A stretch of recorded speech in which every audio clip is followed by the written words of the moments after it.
ජීවිතය කියන්නේ හැමදාම සතුටින් ජයග්‍රහණයෙන් පිරුණු ගමනක් නෙවෙයි. අපි හැමෝටම හීන තියෙනවා. ඒ වගේම තමයි ලොකු ඉලක්ක තියෙනවා.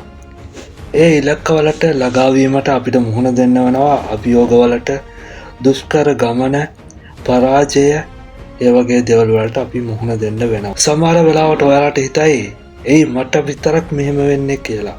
මගේ උත්සාහයේ ප්‍රතිඵලය නෑනේ. මේක මෙතනදිම අතහැරලා දාමුද?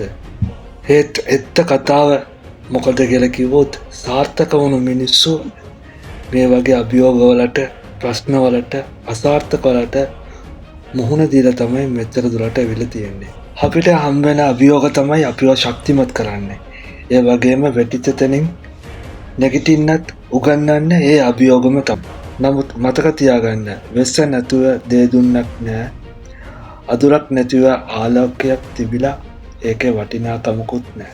ජීවිතය ඔබ පරීක්ෂා කරන්නේ ඔබ කොච්චර ශක්තිමත්ද කියලා බලන්න විතරයි. නිසා ඔයාලා අද කොච්චර අභියෝගවලට මුහුණ දුන්නත් ඒක අතාරින්න එපා.